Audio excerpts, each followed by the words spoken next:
We are now being joined by Raufeon Stots. Go ahead, Nolan. Raufeon, congratulations on the win, man. Was that kind of what you were expecting to go out there and do tonight? Yeah, I was expecting to dominate, you know. Confident and fearless in all that I do. I excite, dominate, and finish fights.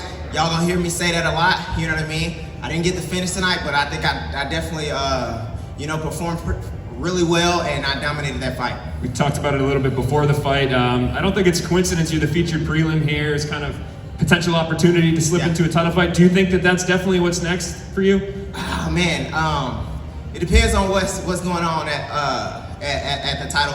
I know Sergio's gonna win the belt, so I kind of want to play bodyguard for him a little bit. You know what I mean? I want him to bask in that glory and kind of knock off some people at the top. You know what I mean? This is what we train for, to be the two best in the division in the world. So I want him to. He deserves it. So, and a lot of my success I attribute to him. So, that's what I want to see. I know a big motivation for you coming into this fight was your son, and you were talking about how it's his birthday week. Nice birthday present for him, huh? Man, we finna turn up. I'm about to get some stripper. Nah. No, a 3-year-old party. We're gonna have a party Saturday. Everybody from Rufus Sport, you know what I'm saying? Holla at your boy. My wife gonna kill me because I said that.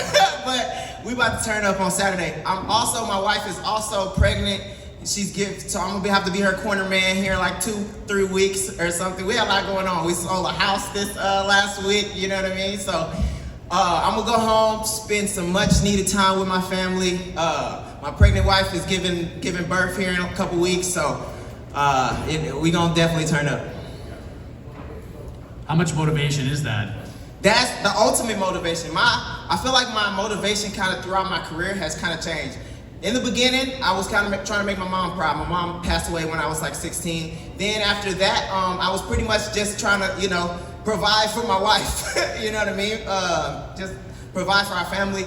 Then I got one child, and I feel like he gives me a lot of joy. And like he told me tonight, like, I'm gonna watch your fight, and I'm like I don't push nothing or none of that stuff on him, but like it gives me extra motivation. And now I got another one coming. Hopefully it's a girl, but if not, you know what I mean? I feed off that positive energy, that motivation. Because that's not easy to find in the fight game.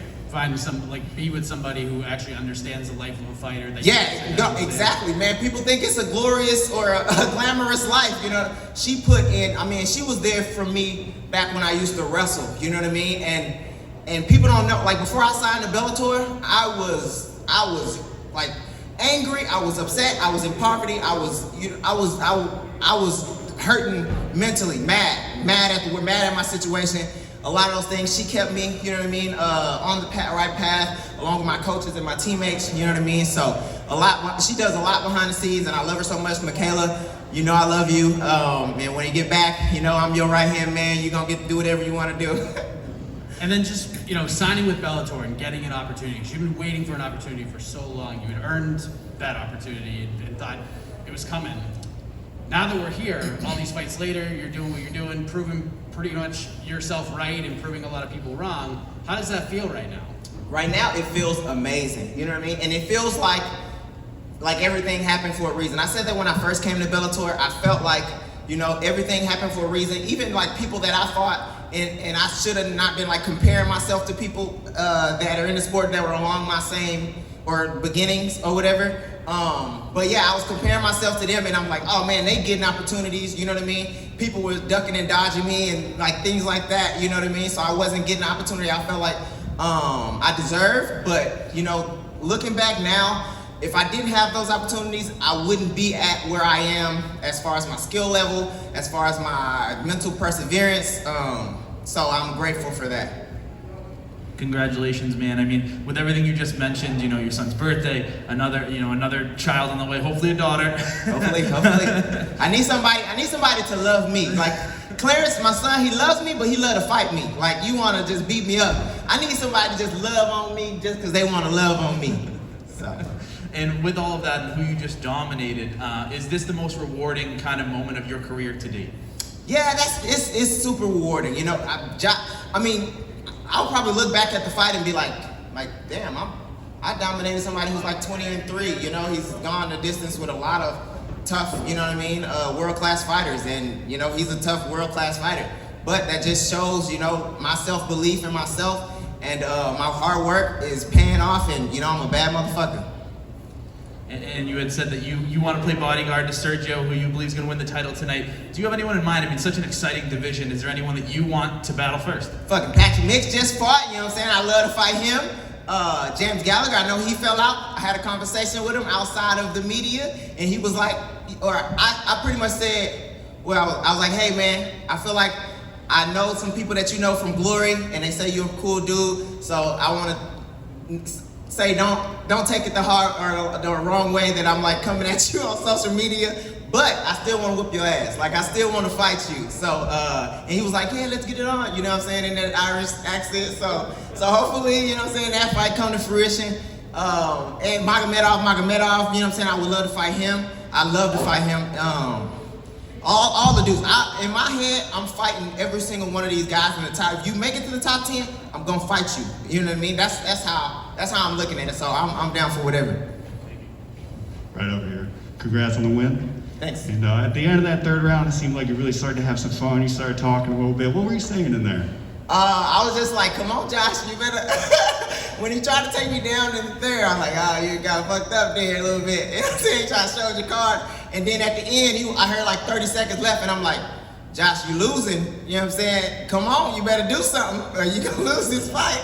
Or like, I felt like he didn't want to like really engage with me. He was like backing out the whole fight, you know what I mean? So, I mean, we here to fight, I'm here to fight, you know what I mean? So, like, I'm like, come on, bro, let's go, let's get it. Did that surprise you at all that he was a little bit standoffish? No, I kind of figured, in his fighting style, watching the other fights, I don't want to give his cards for other people fighting him or whatever, but I kind of knew. My team, or my coach and the team around me, Coach Scott Cushman, Duke Rufus, Sergio Pettis, Anthony Pettis, all these guys are so knowledgeable. Their fight IQ is so high that they pick out things that you wouldn't even, you know, think about. You know what I mean? So we kind of knew. We've been pretty accurate with pretty much all my fights, how we thought they play out as far as how they're gonna fight me. Sean? Raufeon, congratulations on the victory. Fight Lee report. Yeah, thank you, man. Hey, what's up? What's up? I know that you said that you felt you and Josh were the dark horses of the division. You feel like after this win and every win, you know, leading up to this one, you're getting more and more attention. People are in this division. Other fighters are noticing you more and more. Yeah, I definitely feel like this was a fight, this was a card, this was a moment for one of us to take off, you know what I mean? And unfortunately for Josh, I think I'm the one, you know what I mean, that's gonna kind of come out of the light. You know, I think it's gonna be a lot hard, or it's gonna be hard for people still to fight Josh, you know what I mean? Just because, you know, he's still a tough guy and he took a loss, so people might still try to duck him, but for me, I'm gaining more exposure, so hopefully people want to fight me. Kobe? Hey Raufeon, congrats on the win. Fantastic work. It was super fun to watch. I was wondering if there was anything that came together in this fight that you had worked on in camp and that you're really proud of. I was super proud. I'll probably even said it in the fight. I teep kicked him to the face. Cause I've been working on that teep kick, but I've never kicked nobody or teep kicked nobody in practice. You know what I'm saying, in the face. I've been working on teep in the body. And I was super surprised that it landed. I was like really surprised. I did it twice even, I think. So I'm proud of myself. All right, a couple more, Santiago. Hi Raufeon, congratulations on a great performance and congratulations with everything that is going on in your life. The gym has been going through a tough couple of last weeks. How proud are you, Raufeon, to collect the W for the Rufus Sport team tonight? I'm super proud, you know, and I know everybody that kind of took an L is coming back even stronger. I know that for a fact because of the work we put in. You know, it's inevitable. You know, we invest in ourselves at Rufus Sports, so those investments are gonna, you know, show out to the world. You know what I mean? But I'm super proud, and I take that into some of my fights. Like, I mean, you know, yeah, some of my teammates when they lose, I take that into my fight, like, cause I care really deeply about my teammates, and I know how hard they work. So, you know, it's a chip on my shoulder usually. Last one, Sam. Raufeon, congratulations on the victory tonight.